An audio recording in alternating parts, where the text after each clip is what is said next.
Oke, jadi panduannya gitu ya, tipsnya atau rule-nya bagaimana melakukan block diagram reduction, itu prinsipnya ada 5 sebenarnya. Bahwa yang pertama pasti Anda urusin dulu yang sifatnya adalah seri. Sederhanakan dulu mana-mana yang seri.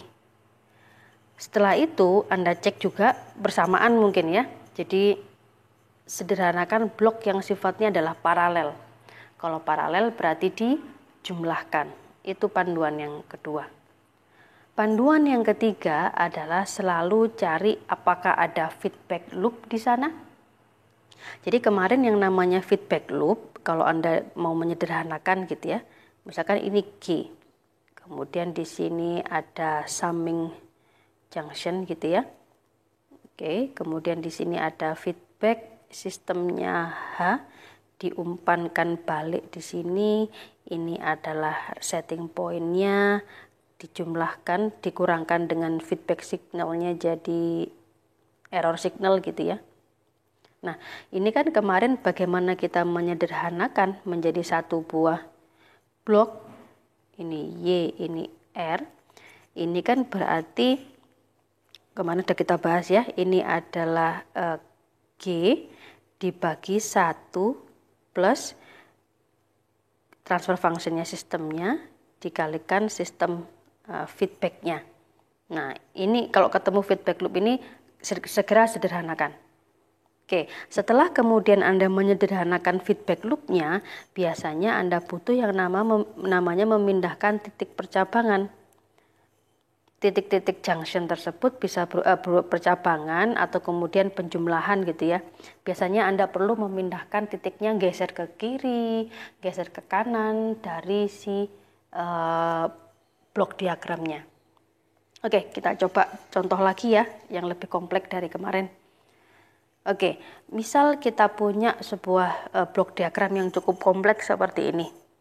Aturan pertama tadi adalah sederhanakan dulu yang seri dan juga paralel kan gitu. Sehingga di sini kita punya G1 dikalikan G2. G4 dan G3 ini karena paralel berarti G4 ditambah G3. Setelah sederhana, kemudian bentuknya jadi seperti ini.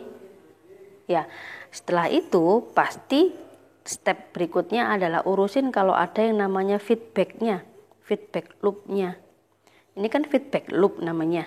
Feedback loop ini berarti kalau saya sederhanakan jadi satu buah blok gitu ya. Sorry.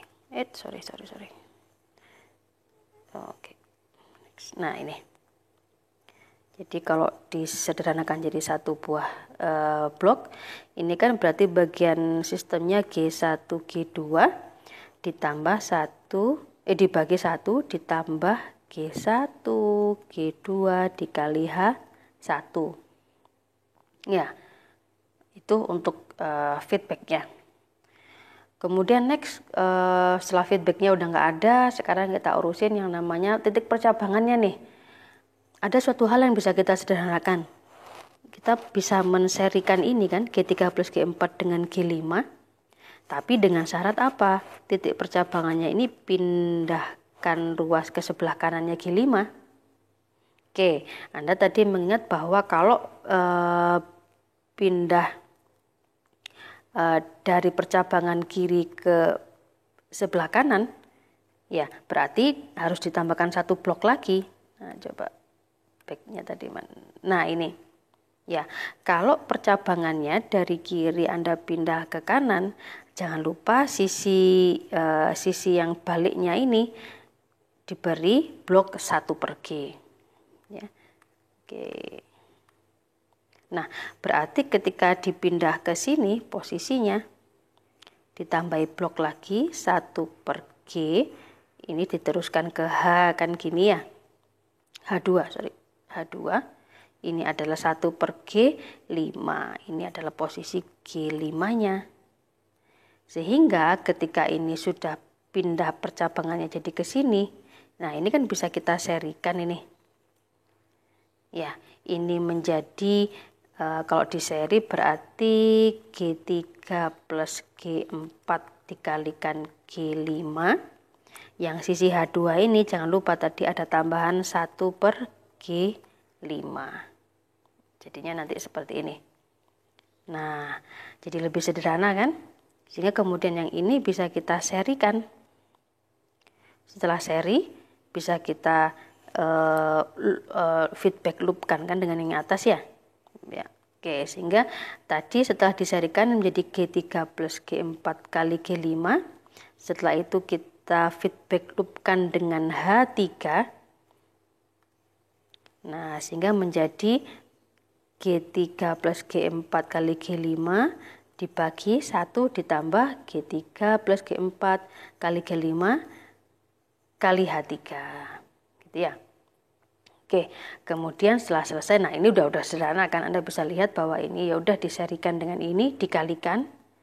Setelah dikalikan, maka loopkan dengan H2 per G5. Nah, ini adalah contoh bagaimana kemudian menyederhanakan blok diagram Anda menjadi satu buah blok saja. Gitu ya.